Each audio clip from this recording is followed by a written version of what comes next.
वळत पुढच्या बातमीकडे. भिवंडीतील बस चालकांचं मृत्यूविरोधातलं आंदोलन आता राज्यभर पसरतंय. ठाणे, भिवंडी, नांदेड, कंधार, बिलोली, मुरबाड, हदगाव, कल्याणचे एसटी डेपो हे पूर्णपणे आज बंद आहे. रिक्षा चालकांनी मारहाण केलेल्या एसटी चालकाचा मृत्यू झाल्याच्या निषेधार्थ हे आंदोलन करण्यात येत आहे. भिवंडीत कालपासूनच बस चालकांचं आंदोलन सुरू आहे, तर आज सकाळी ठाण्यात हे आंदोलन सुरू करण्यात आलंय. ठाणे डेपोमधून भिवंडी, बोरिवली, मीरा भाईंदर, वसईकडे जाणारी वाहतूक ही बंद आहे. ठाण्यातून खोपटमधील एसटी डेपो देखील पूर्णपणे बंद झालाय. तर नांदेडमध्ये बस चालकांनी संप पुकारल्यामुळे नांदेड आगारची वाहतूक देखील ठप्प झाली आहे.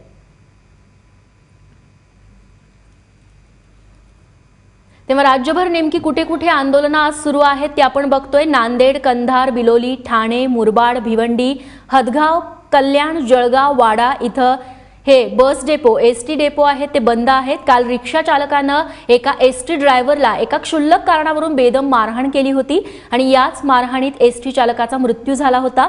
त्यानंतर या आंदोलनाला सुरुवात झाली आहे. आणि नांदेडमध्ये या संपानंतर काय परिस्थिती आहे याचा आढावा घेतलाय आमच्या प्रतिनिधींनी. भिवंडी इथे एसटी चालकाची ऑटो चालकानं हत्या केल्यानंतर आज नांदेड बस स्थानकामध्ये सकाळी 8:30 वाजल्यापासून एसटी चालकांनी चक्काजाम आंदोलन केलेलं आहे. सर्व चालक आणि वाहक हे आपलं कामकाज सोडून बस स्थानकामध्ये बसलेले आहेत आणि त्या घटनेचा निषेध म्हणून हे कामकाज बंद झालेलं आहे. एसटी चालक आणि वाहक हे एसटीमध्ये दोनच व्यक्ती असतात आणि त्यामुळं त्यांच्यात असुरक्षिततेची भावना आहे आणि त्या संदर्भाने हे आंदोलन इथं करण्यात येत आहे. आपल्यासोबत एसटी चालक आहेत, आपण त्यांच्याकडनं जाणून घेऊया. मला एक सांगा, कशासाठी आंदोलन केलं तुम्ही? हे आमच्या एका एसटी कर्मचाऱ्याला रिक्षावाल्यांनी मारून टाकलं जीवानी. नांदेडमध्ये पण तशीच पद्धत आहे. बापनापासून तर एसटी बस स्टँडला यायला कमीत कमी अर्धा तास लागतं. या एसटीची गाडी आली म्हणजे 100. मागणी काय तुमची? एसटीची गाडी आडवी आली म्हणजे ॲटोवाले आडवी तेवढी ॲटो लावतात आणि परत आम्हाला शिवीगाळ करतात.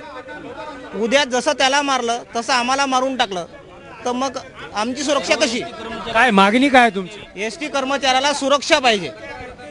एकूणच एसटी चालकांना सुरक्षा पाहिजे यासाठी हे आंदोलन या एसटी कर्मचाऱ्यांचं सुरू आहे आणि त्यानंतर आता वरिष्ठ स्तरावरती या संदर्भात बोलणी होईल आणि त्यानंतर हे आंदोलन मागे घेतलं जाईल. योगेश लाटकर, एबीपी माझा, नांदेड.